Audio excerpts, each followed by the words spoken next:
Di channel ini gue bantu kalian bahas cerita yang belum sempat kalian baca, tapi tetap kalian harus baca di situs legalnya ya.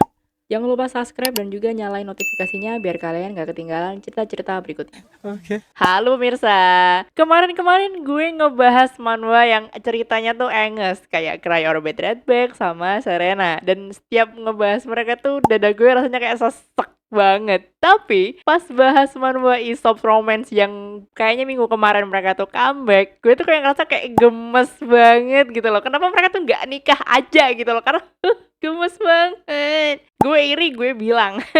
Penjelasan kenapa warnanya hitam putih, screenshotnya dikit banget, atau kok screenshotnya kayak dari chapter-chapter yang lain, penjelasannya ada di video pojok kanan atas. Oke, di chapter kemarin, Aesop akhirnya mengungkapkan perasaannya kepada Minkyung kalau dia tuh suka banget sama Minkyung dan pengen pacaran sama dia. Tapi sayangnya, Minkyung masih meminta Aesop untuk menunggu jawabannya karena dia tuh masih bingung dengan perasaannya dan dia tuh juga takut kalau seandainya dia tuh nggak bisa profesional sebagai seorang sekretaris.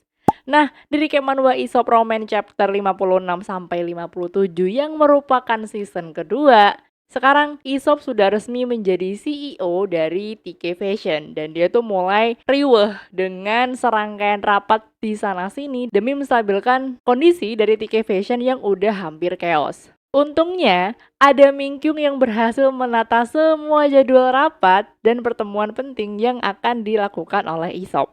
Dan saat ini, Aesop mulai mengikuti proses R&D dari produk yang akan diluncurkan oleh Durell yang merupakan salah satu merek andalan dari TK Fashion. Dulu, merek Durell ini terkenal dengan produknya yang punya desain simple dan cocok untuk digunakan semua zaman. Dan pasarannya itu adalah masyarakat kelas atas.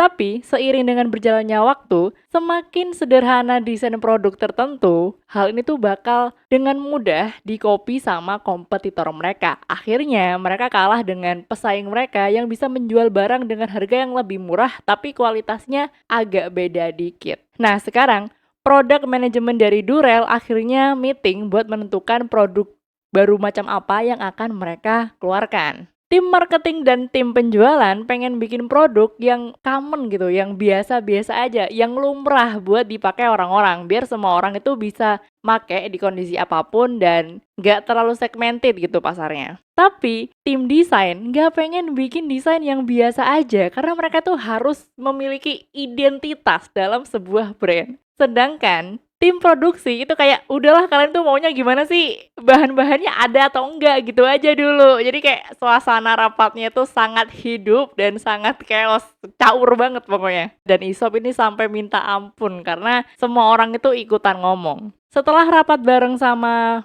produk manajemennya Durell, Aesop ngerasa kalau Durell ini kayaknya butuh tim dari luar mereka untuk menentukan desain macam apa yang akan mereka keluarkan nanti. Aesop meminta Minkyung untuk membuat permintaan bantuan kepada tim manajemen produk dari perusahaan lain.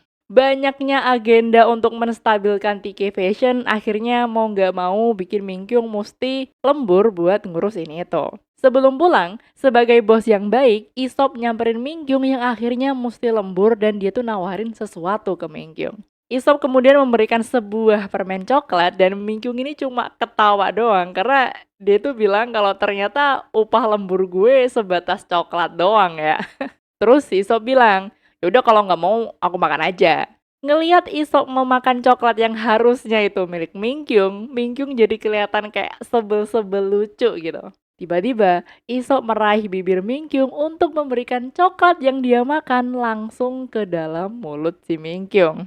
Yang biasanya Minkyung ini nolak ciuman mendadak dari Aesop, kali ini Minkyung kelihatan oke-oke aja dengan adegan tersebut. Aesop meminta maaf kalau coklatnya agak sedikit meleleh. Karena sejak pagi, Aesop selalu nyimpen permen coklat itu di saku celananya. Dan hal ini bikin Minkyung makin salah tingkah. Beberapa hari kemudian, setelah dihajar kerjaan di sana-sini, akhirnya Aesop tumbang juga definisi kerja-kerja tipes. Minkyung akhirnya menjemput bosnya ini ke apartemennya sambil membawa beberapa makanan. Tapi karena dia ke tempatnya Aesop ini agak buru-buru, jadinya dia tuh cuma bawa sandwich sama kopi doang buat sarapan. Karena mereka lagi sendirian di apartemennya Isop, Isop langsung manja-manja ke Minkyung dan bilang kalau perutnya itu lagi nggak enak. Minkyung akhirnya nawarin bosnya ini mau dibikinin air madu atau enggak. Tapi Isop manja-manja lagi dan dia bilang, nggak mau, enak tahu air madu itu mah.